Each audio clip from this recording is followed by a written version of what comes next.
Hello, hello, hello, everyone, and welcome back. It is time, once again, to go through another episode of the Afterlives series for World of Warcraft Shadowlands. Sorry, this one is a little late compared to the first one. Things have been a little hectic and crazy recently with my schedule, especially with me getting in, settled into my new job. Plenty of hours, trying to put that in so I can get back to having some income since I was running very low. So pretty much focus on that.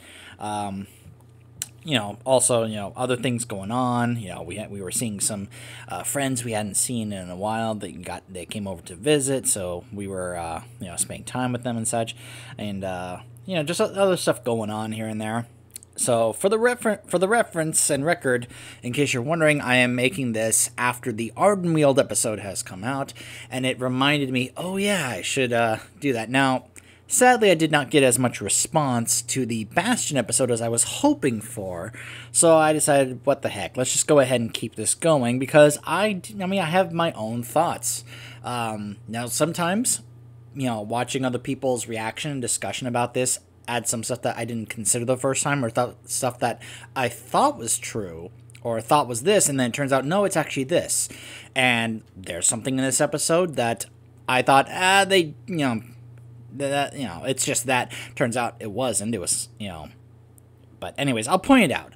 We're going to keep this going where this is not a reaction. This is straight up me discussing. Now, I mistakenly did not have the captions on for the first episode. I apologize for that if you were trying to pay attention. Though I would recommend watch the episode on your own without me talking, because I'm going to be stopping and pausing to discuss stuff, lend my opinion or thoughts about certain moments. So I would recommend watch on your own first, then come back and listen to my thoughts on it. So this time we're going to be focusing on the next zone, and this was the zone I was most excited and interested about, Maldraxxus.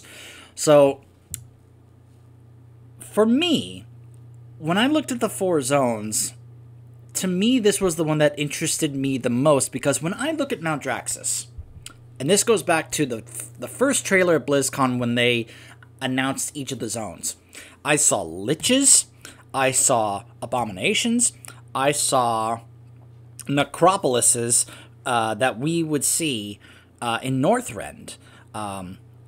And it just looked very Scourge. Like, it looked like Maldraxxus was the zone of all these 4 that most emphasized the Scourge. And because of that, it got me excited about what could we see in this zone that was extremely related to the Scourge.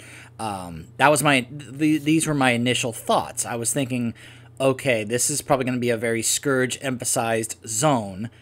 And plus, it's the Shadowlands, so of course there would be. And this is part of the reason why I've made the decision quite some time ago that the first character I'm going to go through Shadowlands with is going to be my Death Knight.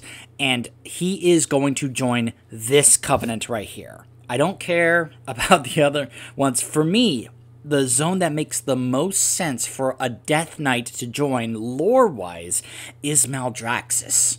Because, you see the liches, you see the abominations, it looks very Scourge. So it just makes sense, and that it looks like there would also be Death Knights there. So why would the Death Knights not join there? That's just my own take on it and my own reasoning behind having my Death Knight join up with Maldraxxus. Now, I don't have just the one Death Knight. I have several Death Knights. So, some people are thinking, oh, you have to pick one character to commit. I disagree, because it's clear that what Blizzard is trying to do is they're trying to encourage us to be a very alt-friendly expansion, to try and encourage you to have multiple characters join multiple covenants. If I wanted to, I could have a Death Knight join all 4 covenants, But this was the one, to me, lore and story-wise, that made the most sense. And I was very interested in what the story was going to be like. So as they were getting ready to promote this episode, one of the characters that seemed to come up here was Draka. Now, for the record, this is not the Draka that we met in Warlords. This is the original Draka. the one from our original timeline, who, well, you'll see here in the intro in just a moment. In fact, I'll let Maldraxxus introduce herself first before I continue. In life, I was Draka of the Frostwolf clan, a warrior who gave everything to protect what mattered most. But I was not done fighting. So, for the record, I want to point out that is actually pretty accurate in terms of the original lore. It was changed a little bit in the Warcraft film, at least for the Draka part, which I liked how they handled that. The Durotan stuff was very different in the film compared to the original lore, where the original lore, Durotan got assassinated by Gul'dan's assassins, whereas in the film, which I like, I do still love the movie, by the way, and I love the scene where he shows up and he challenges Gul'dan to Mak'gora. That was not in the original lore. However, that scene with Draka is actually pretty accurate, except for the part in the film where she gets Thrall's, little baby body within a little boat into the water so that he could drift away to Blackmoor to raise him. So, yeah. So, yes, this is the original Draka, not the one from Warlords. Just want to reemphasize that. So, anyways.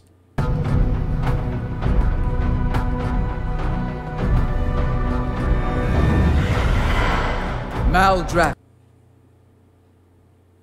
So, I want you to look at this map. I don't know about you, but this right here, this is where this episode starts to get a feel for this zone that I'm kind of hoping they go with, where it feels very Game of Thrones. Because look at this map. I mean, obviously the map of Westeros is much bigger. But I couldn't help myself but feel like I was looking.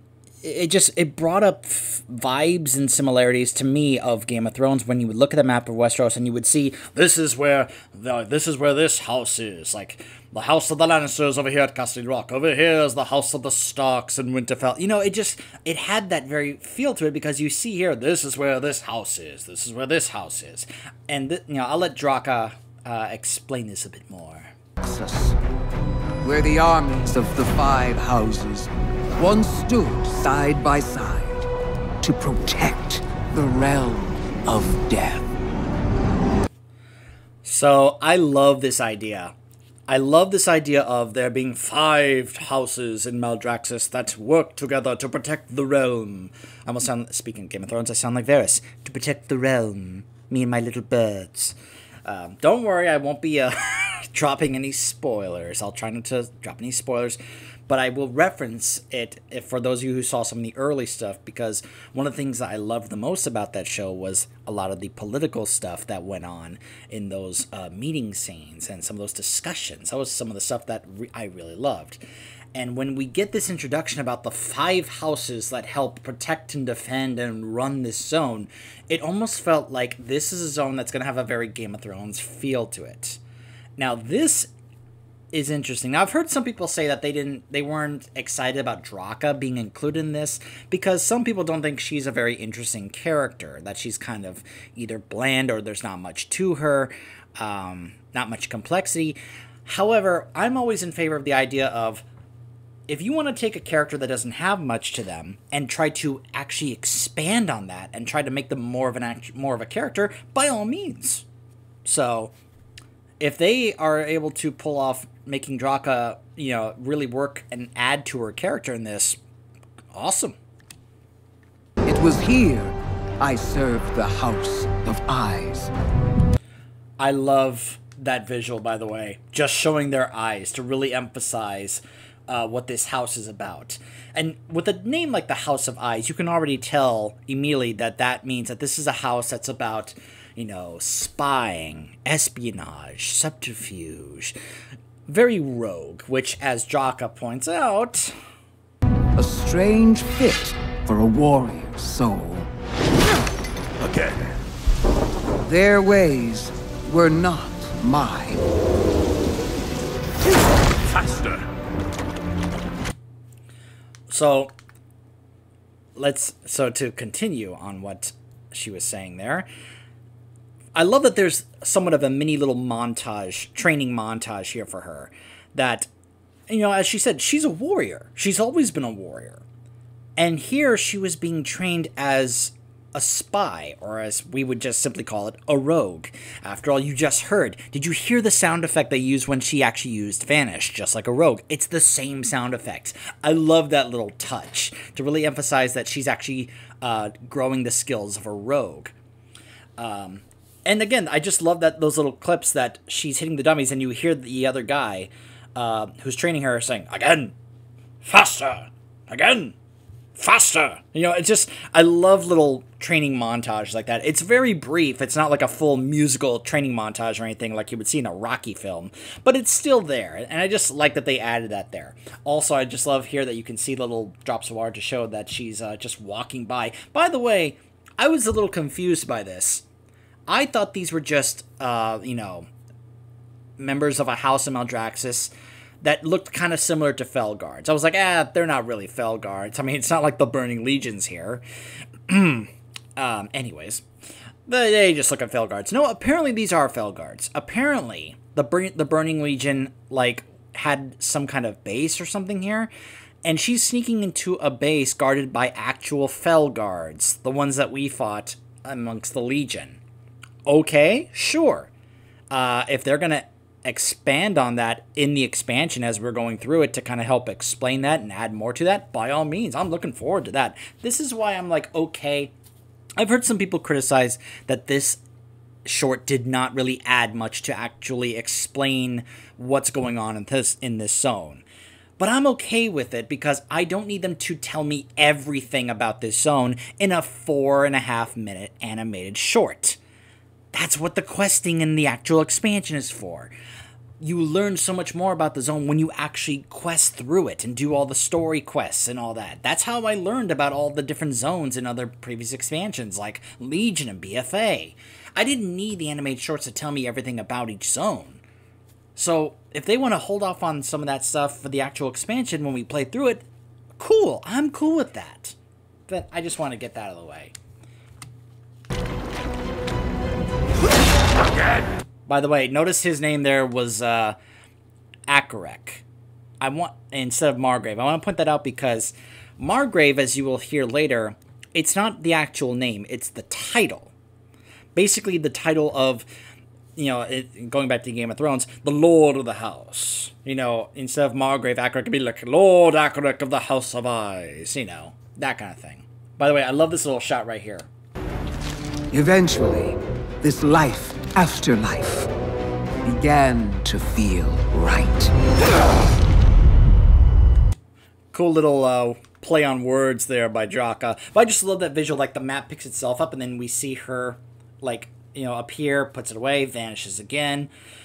And this made people come up with a really cool idea because what she is basically doing here, she doesn't lose her skills as a warrior. I don't think you would ever actually lose your skills doing that.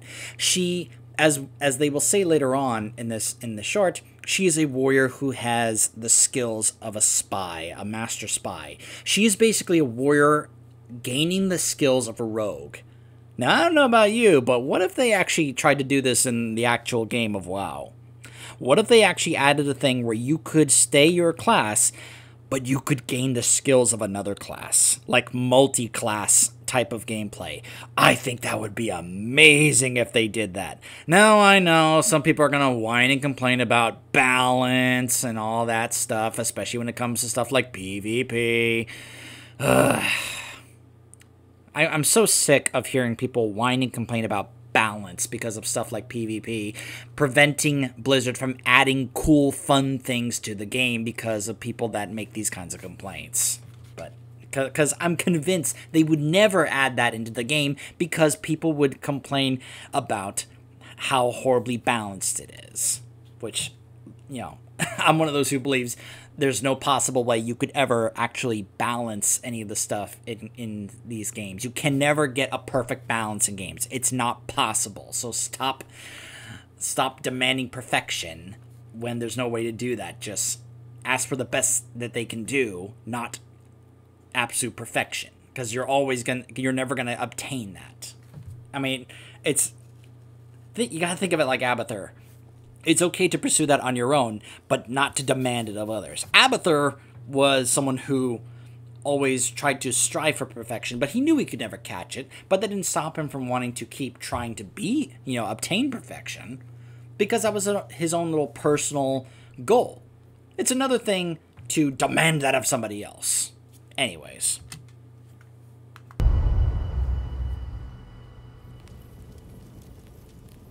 The House of Plagues lies in ruins. 1/5 of Maldraxxus. I love this. I've always loved this, where you can have a map like this laid out, and then you put like little pieces on the map to represent like certain buildings or fortresses, and then you like have the leaders around the table on the map discussing strategy, and you can just like move pieces on the map around to emphasize or discuss, right? Like, we will move our troops here and here and here in order to do this. I've always loved that little dynamic that they throw in there, and I just love that he can just topple this little building over here to show this house has been destroyed. It's just a nice little thing I've always enjoyed. And again, it goes back to that Game of Thrones things, because this was something they did a lot in Game of Thrones when they would discuss stuff like this, and I would really enjoy it. Wiped out. It's hard to believe they could be so careless. Perhaps they weren't. No matter what happens now, Maldraxxus must stay true to its purpose. For if we fail in our duty, the Shadowlands will fall. I believe the House of the Chosen still stands with us, and Real quick, I want to point out that he basically said the exact same thing the Archon did. That we must continue to fulfill our purpose, or else the Shadowlands will fall. It's just something that I'm picking up on, that the leaders of these zones keep having this mentality. And it almost, I think I remember hearing somebody say that these people in all these zones, they're very set in their ways that they have been doing for eons, like thousands and thousands of years. So, this is something that's like hammered into their head, basically, this mentality. It's probably true, but at the same time, you can almost feel like it's a little robotic, as if this is something they think or say to themselves every day. We must fulfill a purpose or the Shadowlands will fall. It almost feels a little robotic, but also perhaps lends to tell us their mentality. I trust you to deliver this to Maldraxxus. Now, go. Andraka, be watchful.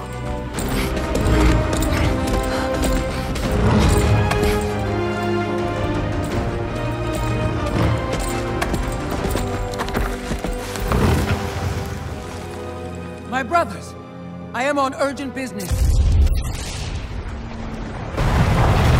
Treachery. My lord! Hurry! There could be survivors! Betrayal.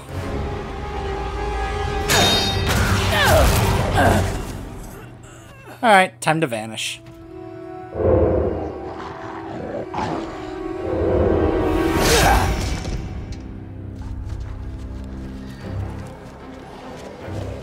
And just to continue showing how awesome of a warrior she is, she takes them all out. So, these are the traitors you spoke of. I would not let such Urgura prevent me from Urgura. the Lord's final message. Ordeals such as this either break the sword or strengthen it. I offer the key to saving Maldraxxus. I am sorry, Margrave. He gave me no key. real quick, I really like that she addressed him by his title. She didn't call him by his name. She called him Margrave, referring to him by his title as a show of respect. It's just a nice little touch that I like that she did there. I also like that she immediately put it together that she is the key that he was referring to. And when you hear the rest of the letter, it's obvious why. An unyielding warrior with the skills of a master spy. A key to many things. That is so true when you think about it. A warrior, like he said, unyielding. Though I could also say masterful, but I'll go with unyielding. With the skills of a master spy. I mean, if there's anything guys like Matthias Shaw and Valera have taught us over the years, that is very true. If you have a skillful spy like Shaw, Valera, or now in this case, Draka, you can be able to have a key to many things. Spies are keys to a lot of things. Come, our enemies will strike openly soon. We must prepare. I am Draka, once of the Frost Wolf clan, now Baroness of the House of the Chosen. I want that armor. I want that armor. If that's the armor my Death Knight gets, that's yet another reason why my Death Knight is joining Maldraxxus. Look at that! Oh, I want that armor set for my Death Knight so bad. And look at her weapons, too. Oh. I mean, they look almost like one of the generic double axes that you can get in the game. But, such a good-looking transmog set. So, from what I understand, I think the Margrave here is going to be one of our allies. But I'm not going to try and spoil stuff. And most of all, a protector of Maldraxxus.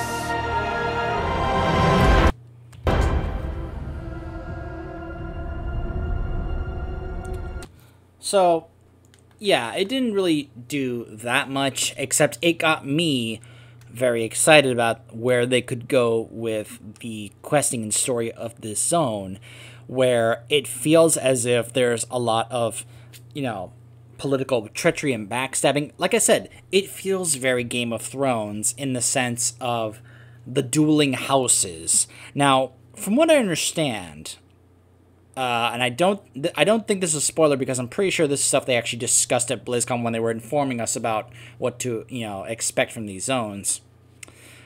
Whereas the Archon is the leader of Bastion, and I'll discuss the other leaders when we get there. The leader of Maldraxxus is supposed to be someone called the Primus. However, he is currently out of the picture right now, which is why there is stuff going on with these 5 houses. And why there appears to be subterfuge and political backstabbing and treachery, one house betraying another, the fact that the House of Plagues has already been taken down, the House of Ice just got attacked, and that Margrave may have been killed from that attack that we saw there. And now she's switching houses because I think his name is Crexus, the Margrave of House of the Chosen, has now brought in Draka to be his Baroness, basically the second in command of his house and the leader of his military forces. Maldraxxus is also supposed to be like the big military might of the Shadowlands for any threats, including the ones from the Maw. So if there's now a bunch of political backstabbing with the houses affecting this, that's where we come in to try and help settle things and fix things that are going on there. So obviously Draka is going to be there for us to interact with. There's also some other characters there that I do know will be there, though I'm not going to say here because that would be spoiling. And there were a couple of characters I was hoping that we would encounter there. We have yet to see if they actually will be there. I'm sure that's being kept very hush-hush. But I'm still very much looking forward to going through this zone. So yeah, when we return, we will be going through the next episode in the Afterlives series, Ardenweald. And just a heads up, you may want to get your tissues ready when we discuss that one. Stay tuned.